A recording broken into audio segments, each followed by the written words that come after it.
Oke, di sini kami akan membahas tentang manajemen madrasah sanawiyah dan aliyah. Pembahasan pertama ini mengenai komponen manajemen madrasah sanawiyah dan aliyah.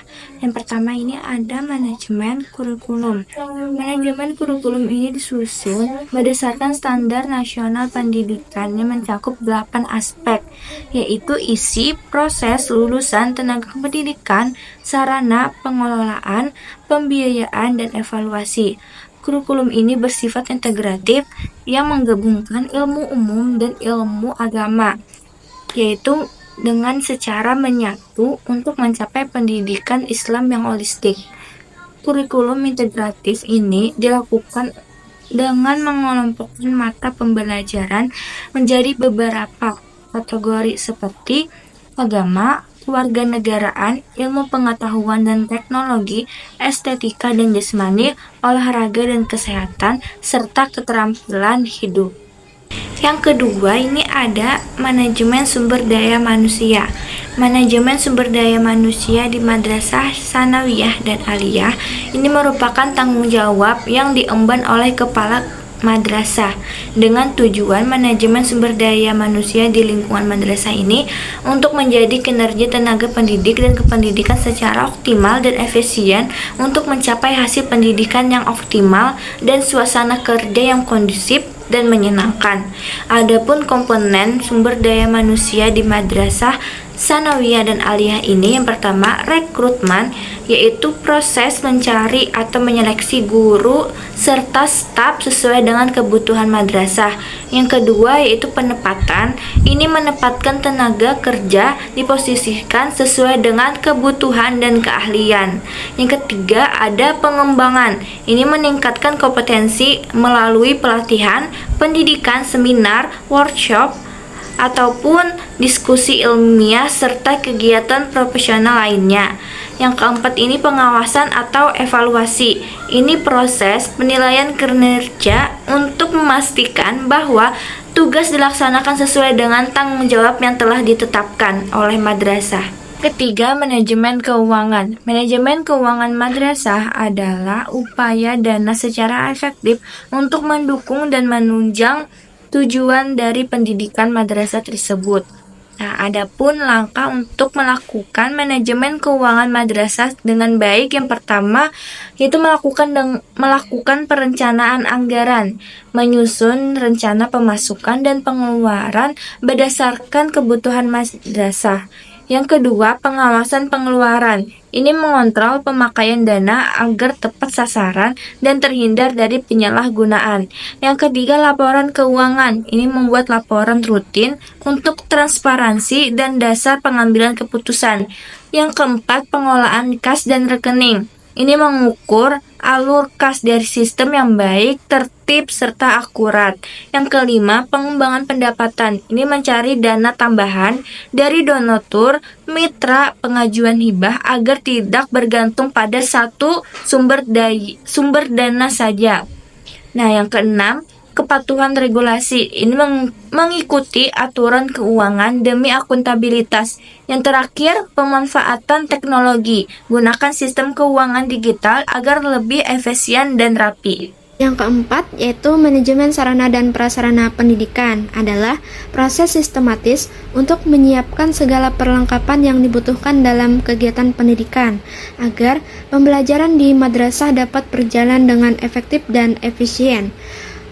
Poin penting yang perlu diperhatikan dalam pengelolaan sarpras di MTS dan MA antara lain, yang pertama yaitu melakukan perencanaan dengan menentukan kebutuhan sarpras berdasarkan analisis, prioritas, dan mengikuti perkembangan zaman. Yang kedua yaitu melakukan pengadaan sarpras yang telah direncanakan dan dapat dilakukan dengan cara membeli, menyewa, dari hibah atau bantuan, dan lainnya. Yang ketiga yaitu melakukan inventarisasi atau pencatatan sarpras secara sistematis berdasarkan ketentuan atau pedoman. Yang keempat yaitu menggunakan atau memanfaatkan sarpras untuk mendukung proses pembelajaran. Yang kelima yaitu memelihara atau merawat sarpras sesuai dengan bentuk dan jenisnya secara rutin agar sarpras dapat terjaga keamanan dan keselamatannya, awet dan berfungsi dengan baik. Yang keenam yaitu melakukan penghapusan atau menghilangkan sarpras yang rusak atau sudah tidak terpakai lagi dari daftar inventaris sesuai dengan aturan yang berlaku. Yang kelima yaitu manajemen kesiswaan, mencakup seluruh aktivitas yang berkaitan dengan peserta didik, mulai dari proses penerimaan, masa belajar hingga kelulusan, dengan tujuan memastikan kegiatan pembelajaran berlangsung secara tertib, efisien, dan mendukung pencapaian tujuan pendidikan nasional. Nah, adapun komponen dalam manajemen kesiswaan di MTS dan MA yaitu yang pertama, melakukan perencanaan kesiswaan seperti kegiatan sensus siswa serta penetapan jumlah peserta didik yang akan diterima setiap tahun ajaran untuk memastikan daya tampung, fasilitas serta tenaga pendidik dan kependidikan tersedia secara memadai. Yang kedua, membentuk panitia penerimaan siswa baru. Yang ketiga, melakukan penerimaan siswa baru sesuai dengan prosedur yang ditentukan oleh panitia. Yang keempat, masa ta'aruf siswa madrasah atau masama, yaitu pengenalan lingkungan madrasah kepada siswa baru. Yang kelima yaitu membina siswa untuk membentuk kepribadian, sikap, dan keterampilan yang dimilikinya sesuai dengan nilai-nilai Islam dan tujuan pendidikan nasional. Yang keenam yaitu memberikan bimbingan kepada siswa mengenai hal pribadi, sosial, belajar, dan karir yang dapat membantunya dalam menyelesaikan berbagai masalah yang dihadapi. Yang ketujuh, kegiatan ekstrakurikuler dapat digunakan sebagai wadah pengembangan minat bakat siswa. Yang kedelapan yaitu organisasi siswa intramadrasah atau OSIM berperan sebagai wadah untuk menyalurkan kreativitas serta kepemimpinan siswa. Yang keenam, manajemen hubungan masyarakat atau HUMAS adalah proses penelitian, perencanaan, pelaksanaan, dan evaluasi kegiatan komunikasi yang dilakukan madrasah untuk membangun dan memelihara hubungan yang baik dengan publiknya. Tujuannya untuk menciptakan saling pengertian, kepercayaan, dan kerjasama antara madrasah dan masyarakat. Nah, poin yang perlu diperhatikan dalam pengelolaan HUMAS di MTS dan MA antara lain, yang pertama yaitu merancang program HUMAS secara sistematis dengan menganalisis kondisi internal dan eksternal, sehingga dari hasil analisis itu HUMAS dapat menentukan apa yang ingin dicapai, siapa yang menjadi sasaran komunikasi, pesan apa yang akan disampaikan, kapan dan bagaimana kegiatan dilakukan, serta bagaimana mengukur keberhasilannya. Yang kedua yaitu melaksanakan kegiatan seperti pertemuan orang tua, publikasi informasi kegiatan madrasah, dan keterlibatan masyarakat dalam kegiatan madrasah.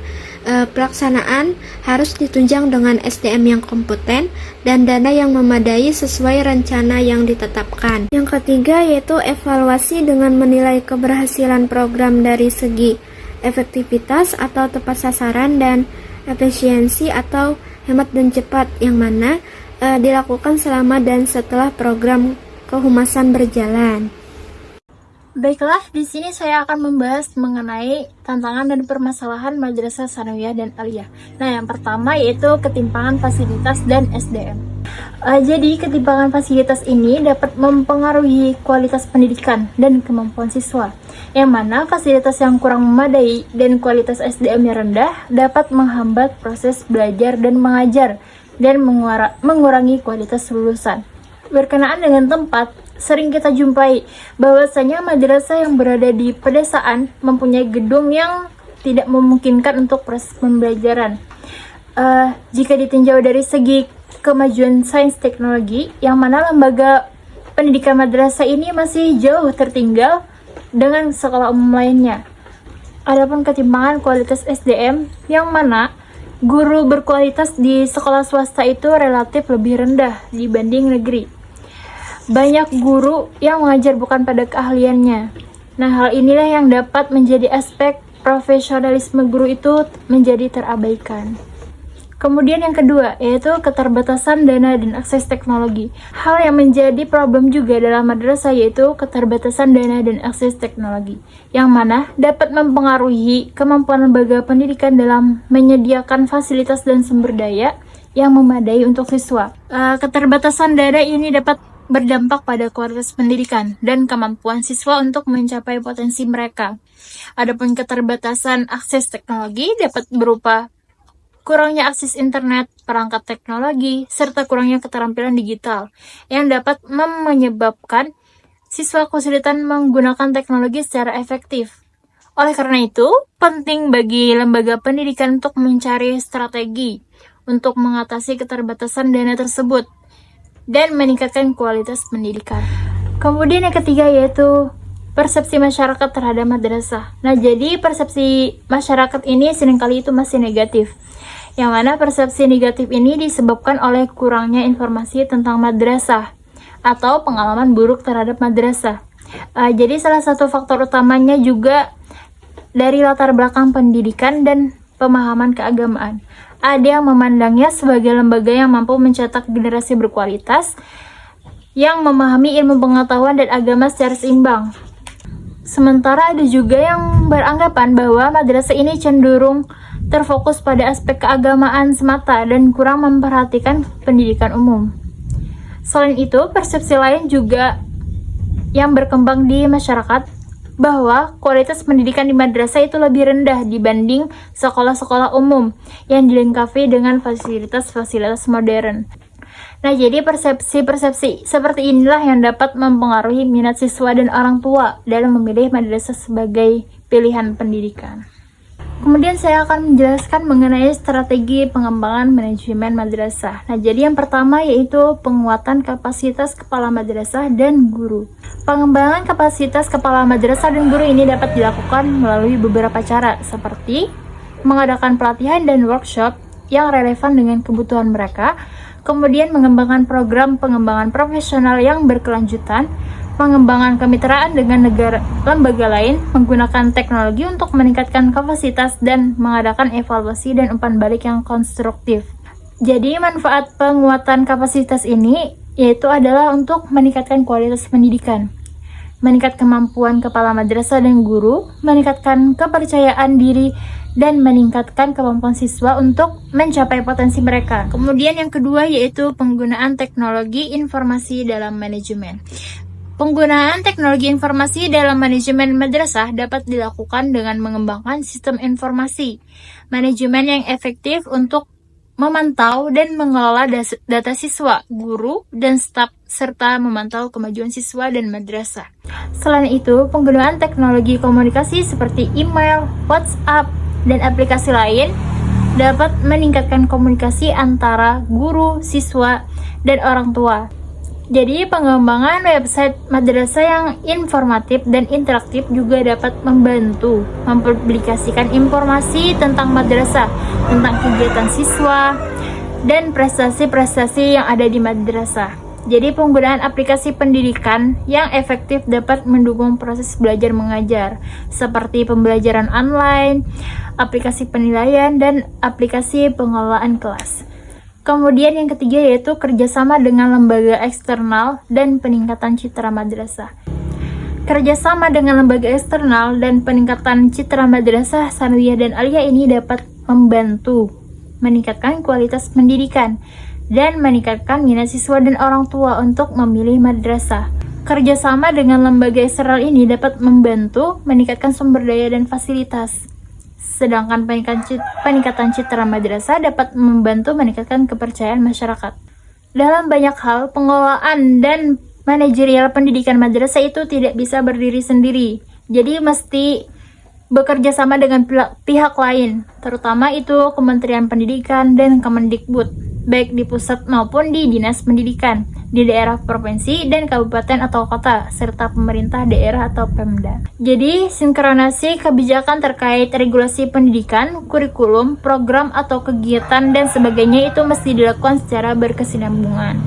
Kemudian aspek-aspek yang harus diperhatikan oleh madrasah untuk meningkatkan madrasah yang memiliki citra positif, diantaranya madrasah itu harus mempunyai visi dan misi yang jelas, memiliki SDM yang berkualitas, yang mumpuni, manajemen yang profesional, inovasi kurikulum, dan keterlibatan orang tua dan masyarakat. Menciptakan tren dunia pendidikan pada saat ini tuh menjadi sebuah tuntutan. Oleh karena itu, madrasah hendaknya lebih berani berinovasi. Keberanian berinovasi di bidang pendidikan di bawah Kementerian Agama menjadi sebuah tuntutan agar persepsi masyarakat yang menganggap madrasah itu sebagai pilihan kedua perlahan-lahan akan menghilang.